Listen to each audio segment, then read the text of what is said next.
Il était une fois, dans un petit village africain nommé Mboulou, un vieux sage appelé Mamadou Baobab.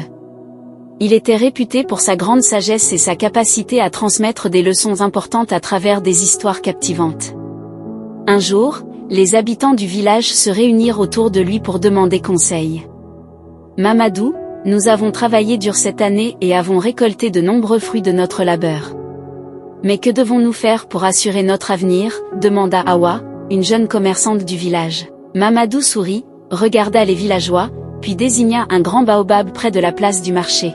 « Voyez ce baobab. Il est robuste et majestueux. Savez-vous pourquoi il résiste aux tempêtes, alors que de nombreux autres arbres s'effondrent ?» Les villageois, intrigués, murmurèrent entre eux. Certains proposèrent que c'était grâce à ses racines profondes, d'autres à son tronc épais. Mamadou hocha la tête. « Toutes vos réponses sont correctes, mais il y a une autre raison, le baobab ne met pas tous ses efforts dans un seul endroit.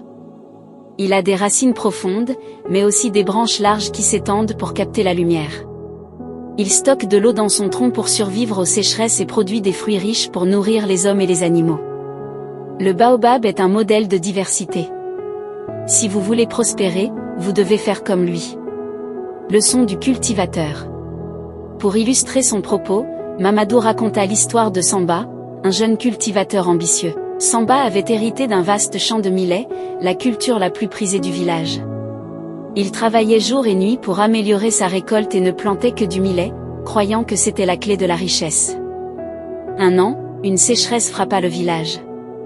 Le millet, qui avait besoin de beaucoup d'eau, dépérissait.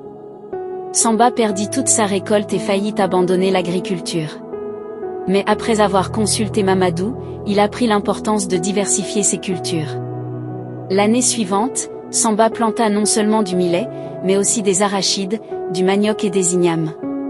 Même si une nouvelle sécheresse frappa, il put compter sur les racines résistantes du manioc et les arachides, qui nécessitaient peu d'eau. Samba ne devint pas riche du jour au lendemain, mais il apprit à protéger ses efforts contre les caprices de la nature.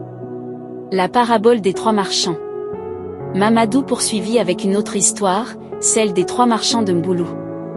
Aliou, le premier marchand, investit tout son argent dans l'achat d'or. Il pensait que c'était le meilleur moyen de préserver sa richesse. Mais un jour, des voleurs vinrent dans le village et dérobèrent tout son or. Aliou se retrouva ruiné. Binta, la deuxième marchande, investit tout son argent dans un commerce de tissus. Son entreprise prospéra pendant un certain temps, mais lorsqu'une guerre éclata dans la région voisine, les routes commerciales furent coupées. Elle perdit tout son capital. Moussa, le troisième marchand, écouta les conseils de Mamadou et répartit son argent entre plusieurs activités, un peu d'or, un peu de commerce de tissus et une petite exploitation agricole. Lorsque les voleurs vinrent, ils ne trouvèrent que peu d'or chez Moussa. Quand les routes commerciales furent bloquées, il compta sur ses récoltes pour se nourrir et vendre au marché local. Moussa ne devint jamais le plus riche des trois, mais il fut celui qui survécut aux épreuves. Les piliers de la diversification. Après avoir raconté ces histoires, Mamadou offrit aux villageois des conseils concrets pour diversifier leurs investissements. Investissez dans différentes activités, ne dépendez pas d'une seule source de revenus. Cultivez, faites du commerce, ou encore élevez des animaux. Épargnez dans des formes variées, l'or, l'épargne en argent liquide, ou même les biens matériels comme les terres peuvent tous jouer un rôle. Apprenez et adaptez-vous, le monde change. Ce qui fonctionne aujourd'hui peut échouer demain.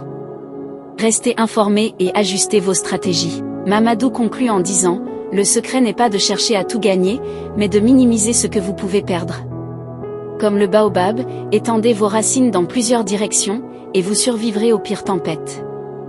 La prospérité de Mboulou. Inspirés par les paroles du sage, les habitants de Mboulou mirent en pratique ses enseignements. Awa investit dans une boutique de céréales et dans un petit élevage de poulets. Samba devint un cultivateur renommé pour sa diversité de cultures. Moussa, le marchand, enseigna aux jeunes comment répartir leurs ressources. Avec le temps, le village prospéra. Les habitants ne craignaient plus les sécheresses, les vols ou les guerres, car ils avaient appris à diversifier leurs investissements. Et à chaque pleine lune, ils se réunissaient sous le baobab pour honorer Mamadou, dont la sagesse avait changé leur vie.